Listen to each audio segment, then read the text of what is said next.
Bon, et ben, on n'a pas réussi à clôturer sur les niveaux du 9 décembre 2024. Vous avez vu justement ici, on avait fait une clôture hebdomadaire sur le Bitcoin à 104 461,8 dollars. Et sur la semaine dernière, sur dimanche soir, je vous avais dit dans ma précédente vidéo que on était en bonne voie pour faire une clôture sur ces niveaux-là, voire au-dessus. Alors on a clôturé légèrement en dessous. On est en train de retravailler cette zone justement au niveau des 103, 104 000 dollars depuis le début de cette semaine. Donc on a clôturé un petit peu en dessous, on a clôturé sur les niveaux de 104 045 dollars, en tout cas sur BitGet. On va voir un petit peu ce qu'il en est pour le Bitcoin. On va regarder un petit peu aussi ce qui se passe sur les marchés traditionnels, parce qu'au niveau de la macroéconomie, il y a des choses intéressantes qui se passent. On fera un tour aussi sur la partie analyse on-chain, sur le sentiment de marché, bien sûr un petit peu sur l'order flow. Il y a des belles choses à vous dire, donc restez bien jusqu'à la fin de cette vidéo. Au niveau de la technique, donc déjà en daily. Donc vous voyez que depuis lundi, on est en train de justement de retravailler la zone qui a été, le range qui a été créé entre le plus haut de lundi et le plus bas de lundi, donc entre 100 et 105 000 dollars. On est en train de retravailler cette zone. Honnêtement, pour le moment, il n'y a pas de signaux particuliers qui sont donnés. Si on regarde un petit peu le comportement en horaire, vous voyez qu'ici, on a eu quelque chose de super intéressant, c'est-à-dire ici, on a vraiment contracté les bandes de Bollinger, on a vraiment perdu toutes sortes de volatilité, justement entre jeudi et lundi. Et ensuite, on est venu récupérer, chasser tous les stops, justement avec l'ouverture lundi. Puis ensuite, on est venu chercher tous les stops en bas le lundi. Et ça, c'était quelque chose de positif parce que justement, on est venu liquider un maximum de monde. Vous voyez qu'ici, si je vous affiche les liquidités, on a chaque barre qui est égale à une zone de liquidité majeure. Et vous voyez qu'on est venu tout récupérer sur justement la journée de lundi avec un coup au nord, un coup au sud. Et ici, on est venu former un bel order block juste là qui est assez intéressant parce que justement, vous voyez que on a fait un retournement de prix sur une zone juste en dessous des dernières zones de liquidation. Donc c'est super intéressant. Ça augmente fortement les probabilités que ce soit un bottom local et que ici justement on retravaille cette zone, mais que l'objectif soit plutôt d'aller chercher plus haut. Justement, vous voyez qu'ici sur justement cette mèche, on est venu liquider toutes les personnes qui pariaient à la baisse.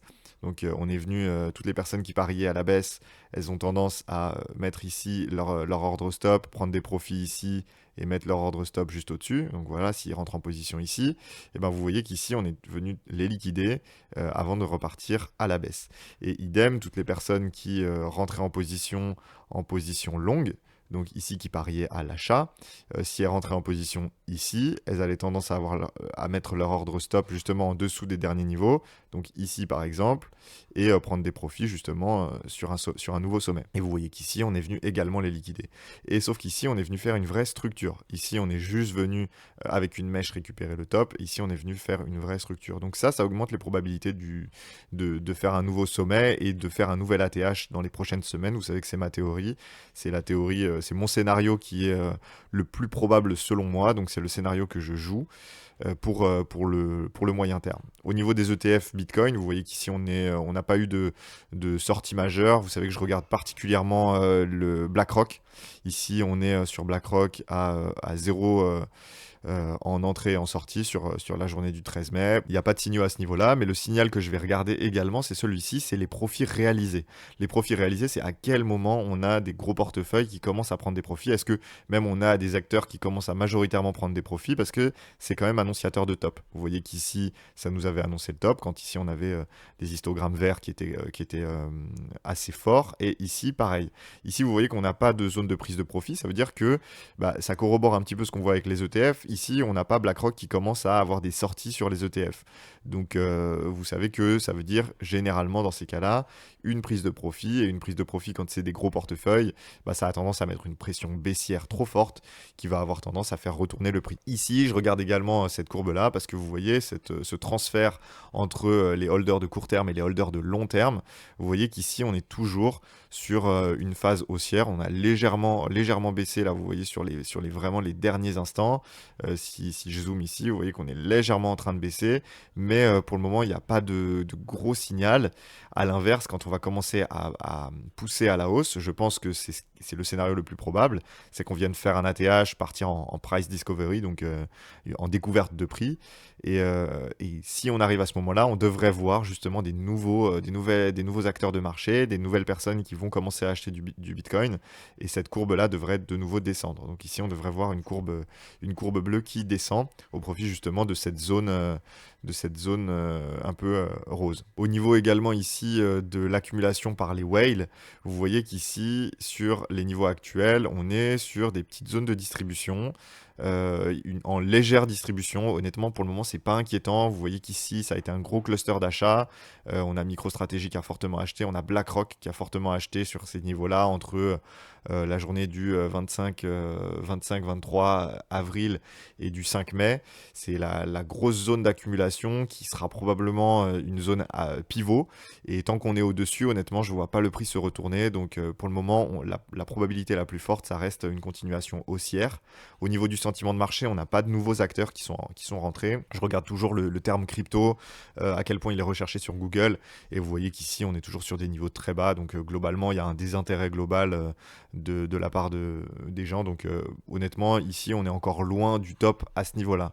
Par contre, on a, pour les personnes qui sont déjà dans le marché, celles qui sont déjà dans la crypto, on est sur un Fear and Greed de 73%. Vous commencez à le sentir.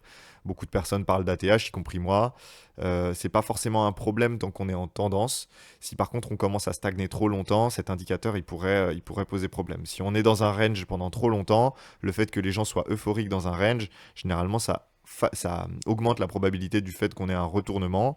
Ici, l'euphorie, c'est effectivement quelque chose à regarder, mais vous voyez que ici, pendant justement cette montée, on est resté sur des zones de 70, 74. Vous voyez qu'ici, on avait fait une petite zone de réaccumulation entre 74 et 76 de Fear and Greed Index, quand on était aux alentours des 52 000 $.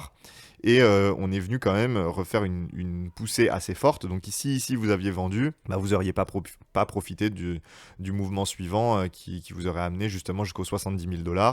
Et ça, c'est également ce qu'on a eu justement sur l'investiture de Trump. Vous voyez qu'on avait commencé à remonter. On avait déjà des niveaux de Fear and Greed Index au niveau des 70, 72, 75.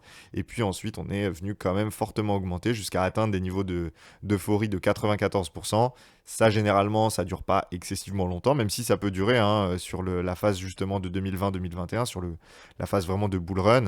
On avait atteint, vous voyez, les 90% de Fear and Greed au niveau des 15 000 $. Ça nous a pas empêché d'atteindre 57 000 $, quasiment en ligne droite sur les mois suivants. Donc, c'est quand même un indicateur à garder dans sa poche justement pour les phases de range, mais en tendance, c'est quelque chose qui a moins d'importance, comme le RSI par exemple. Au niveau des liquidations, vous voyez qu'ici, on est au niveau du 103 000 $. On est en train de créer des zones de liquidation au-dessus du prix et en dessous du prix. Donc vous voyez que vous avez des zones de liquidation qui sont très proches au-dessus du prix et par contre qui sont un peu éloignées en dessous du prix. Ça veut dire deux choses. Ça veut dire que ici, vous avez surtout des shorters de court terme. Ça veut dire que les personnes qui rentrent en position sur ces niveaux-là pensent que le prix va baisser. Et ça c'est indiqué par le fait qu'on a des liquidations qui sont juste au-dessus du prix et assez proches. Par contre, à l'inverse, vous voyez ici des zones de liquidation qui sont assez fortes aussi, mais assez loin en dessous du prix. Et justement, qui sont en dessous de cette précédente zone d'accumulation.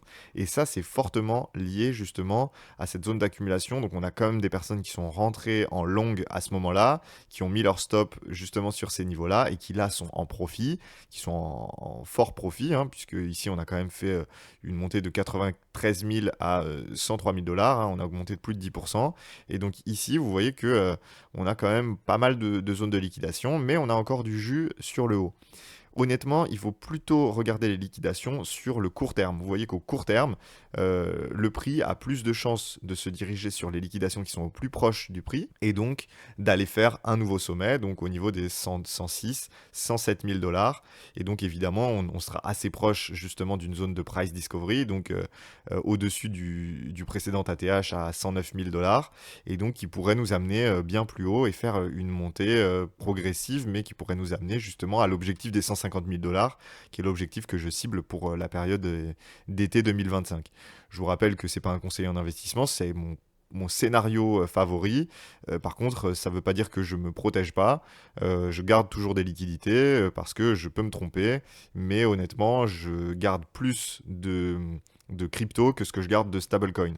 Parce que je pense que le scénario le plus probable, c'est justement la montée. Et donc, j'associe les probabilités au fait que on va probablement augmenter, mais je me protège quand même. Au niveau ici des funding rates, donc des taux de financement sur les altcoins, vous voyez qu'il n'y a pas d'euphorie. On a globalement le Fartcoin qui reste toujours une crypto assez forte, où on a quand même pas mal d'euphorie. Forcément, il fait que de monter, donc forcément vous avez des personnes qui sont intéressées pour prendre position et rentrer à ce moment-là, même si honnêtement c'est pas quelque chose que je recommanderais quand une crypto a autant augmenté comme ça. Si vous êtes déjà dedans, je vois pas forcément de raison de la vendre a priori, mais par contre rentrer en position à ce niveau-là, c'est quand même assez hasardeux. Vous avez plus de chances de voir un moins 40% que de voir un plus 40% dans l'immédiat, ou en tout cas vous avez autant de chances et vous savez que vous devez chercher justement des cryptos sur lesquels vous avez plus de chances que ça monte plutôt que ça descende. Au niveau ici de l'order flow, donc il y a des choses intéressantes à dire puisque vous regardez ici, donc au niveau du prix, ici vous avez justement l'action de prix, vous avez les volumes juste en dessous et vous avez ici les taux de financement. Les taux de financement, si on regarde ici en daily, vous regardez, je vais vous mettre une petite ligne horizontale, vous voyez que ici, on est sur des niveaux qui sont comparables à ce qu'on avait eu justement sur cette zone-là, ok? Juste là à là. Vous voyez que ici, pendant cette zone-là, où on était venu remonter justement sur les niveaux du précédent ATH à l'époque, qui était à 73 000 dollars, vous voyez qu'ici, on était resté sur des niveaux de taux de financement assez neutres, ok? Donc assez standard, c'est-à-dire aux alentours des 0,01%. Donc, c'est-à-dire que si vous êtes en position longue, vous devez payer 0,01% de frais toutes les 8 heures. Donc ça, c'est un niveau assez neutre. Ça veut dire que globalement, il y a une balance entre les personnes qui pensent que ça va aller à la baisse et les personnes qui pensent que ça va aller à la hausse.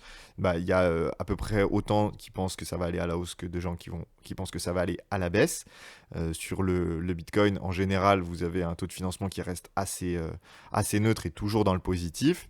Ici, vous voyez que on est sur des niveaux qui sont similaires. Et vous voyez qu'on est également pareil sur les niveaux du précédent ATH. Donc ça, c'est bon signe parce que justement, ce qu'il faut éviter surtout, c'est les niveaux d'euphorie. Vous voyez, les niveaux d'euphorie, c'est ceux qu'on a eu juste là, où on a justement des taux de financement qui sont très élevés. Donc ce qu'on a pu avoir ici, ce qu'on a pu avoir ici, et vous voyez qu'à chaque fois, ça marque notre top. Ici, quand on commence à rentrer dans une zone où on a des taux de financement qui sont assez élevés, c'est justement généralement quand on fait des gros breakouts. Donc ici, on a des gros breakouts, ici des gros breakouts. Et justement ça, c'est quand même à surveiller quand on commence à avoir un prix qui stagne et de l'euphorie qui reste ambiante. Et ça s'accompagne évidemment du fait qu'on ait une augmentation de l'open interest. Donc l'open interest, c'est le nombre de positions qui sont prises par les acteurs de marché. Et quand ça augmente comme ça, ou que ça augmente justement entre là et là, vous avez une phase d'augmentation justement sur ces niveaux-là, il faut quand même surveiller. Et vous voyez qu'ici, donc on a eu une grosse zone d'augmentation ici, mais là, on avait des taux de financement qui étaient très faibles. Et on était justement sur des niveaux de prix assez bas. Donc ici, cette augmentation de l'open interest, elle a très certainement été liée au fait qu'on a beaucoup de personnes qui ont parié à la baisse et qui se sont fait ensuite liquider, ce qui nous a donné justement du jus pour remonter. Ici, vous voyez qu'on n'a pas encore, on est assez stable, donc on n'a pas d'augmentation de l'open interest et on est sur des niveaux assez neutres. Donc honnêtement, il n'y a pas encore de signes qui nous disent il faut s'alerter, il faut commencer à partir à la baisse. Et vous voyez qu'ici, au niveau des inflows et des outflows, donc c'est-à-dire l'entrée de nouveaux capitaux. Ici, on est sur l'USDC. Vous voyez qu'ici, on a quand même des gros spikes, donc des grosses zones de pic où on a beaucoup d'entrées de capitaux, hein. Si ici, je regarde sur l'USDT, par exemple, sur la journée du 7 mai, donc la semaine dernière, on a vu rentrer 1,93 milliard d'USDC sur le marché. Idem, ici, sur la journée du 27 mars, 1,89 milliard d'USDC. Si on regarde également sur les stablecoins, vous voyez qu'ici, on a eu également des grosses entrées sur les journées du 27 et sur les journées du 26 avril. Donc ici du 27 mars, ici du 26 avril, on a eu des grosses entrées de capitaux. Et ça, c'est bon signe. Ça veut dire que forcément, si vous avez des personnes qui décident d'échanger leurs dollars, leurs vrais dollars, contre des USDT, donc des stablecoins, c'est pour en faire quelque chose. Et généralement, c'est pour venir les investir sur le marché. Vous avez évidemment deux méthodes pour investir dans la crypto. Maintenant, vous avez l'investissement classique, donc via les plateformes d'exchange ou via les plateformes OTC. Donc, vous voulez acheter des bitcoins à quelqu'un, mais sans passer par Binance, Kraken, Coinbase, etc. Vous avez cette méthode-là, mais vous avez aussi les ETF. Les ETF, ça vous permet d'échanger directement vos dollars, vos euros, etc. contre contre des bitcoins, en l'occurrence, ou des Ethereum, vu que ce sont les deux seuls cryptos qui, pour le moment, ont des ETF. Mais vous avez la possibilité, du coup, d'acheter via des USDT d'autres cryptos. Et vous voyez que les USDT et les USDC ont vu beaucoup d'entrées de capitaux. Donc ça veut dire que généralement, c'est des montants qui vont être utilisés pour acheter de la crypto et soutenir justement la phase de hausse. Donc ça, c'est très bon signe. Si on regarde un petit peu ce qui se passe au niveau de la macroéconomie, vous voyez qu'au niveau du calendrier économique, on a eu notre CPI, 2,3%. Bon, on avait parlé du fait qu'on aurait probablement une baisse. Je m'attendais à une baisse un peu plus forte. Je m'attendais à 2% d'inflation ou 2,1% d'inflation. Donc on est un petit peu plus haut. Il faudra attendre le PCE. Donc le PCE, c'est vraiment les chiffres de l'inflation qui sont scrutés par la Réserve fédérale américaine. Donc il faudra regarder parce que c'est ce qui va conduire potentiellement la Fed à augmenter ou à baisser leur taux directeur. Mais pour le moment, bon, on est encore, c'est bon signe, hein. Ça veut dire on a surpris positivement les investisseurs qui pensaient qu'on allait avoir 2,4% d'inflation, finalement 2,3%.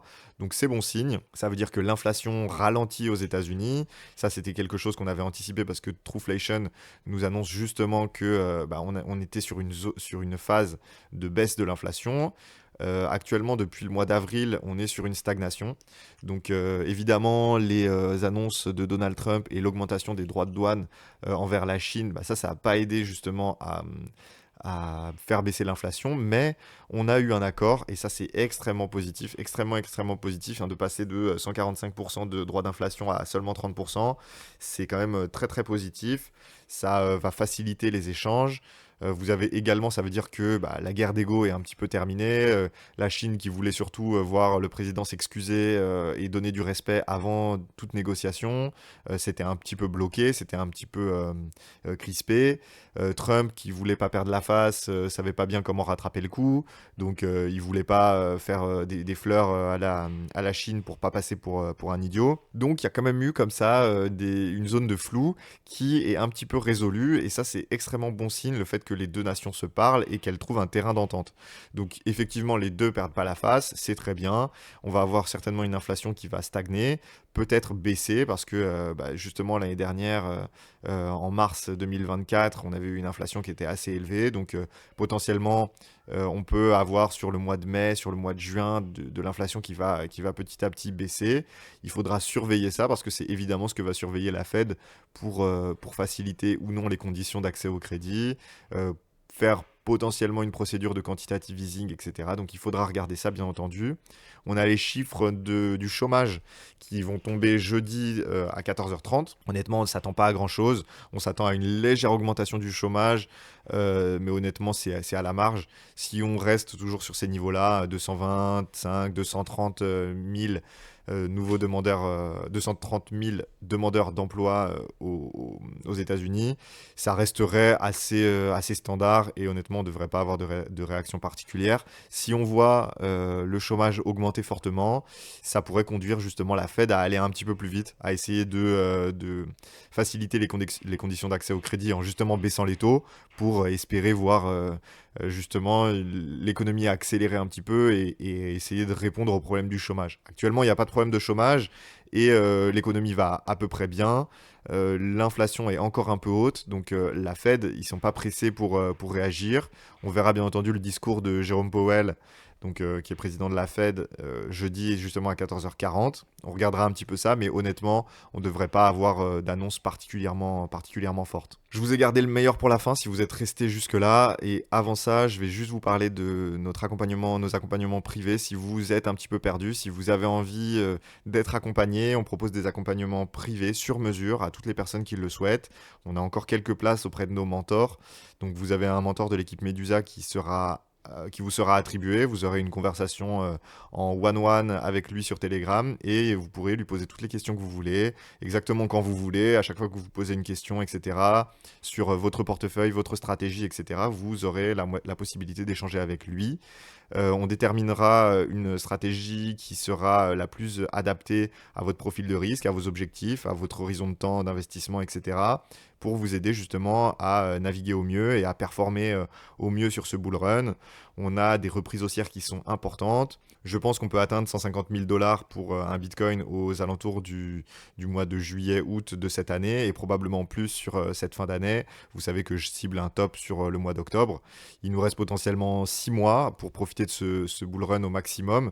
Donc évidemment, être bien positionné, ça va faire toute la différence. Donc si vous avez des questions et si vous avez envie de vous positionner, n'hésitez pas, vous avez tous les liens en description pour nous rejoindre. Donc voilà, et ici, je vais vous partager le graphique de Glassnode qui a été partagé justement hier par justement cette analyse on-chain qui nous indique que justement l'accumulation des gros portefeuilles est en train de prendre un petit peu fin.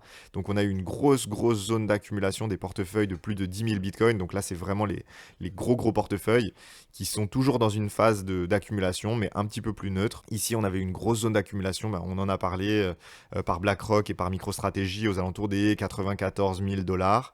Vous avez justement un relais qui a été fait par les portefeuilles un petit peu plus, toujours assez gros, mais moins gros. Donc les portefeuilles entre 100 et 1000 bitcoins et entre 1000 et 10 000 bitcoins. Vous voyez qu'on est sur des zones d'accumulation un peu bleues. Donc là, il y a eu un relais.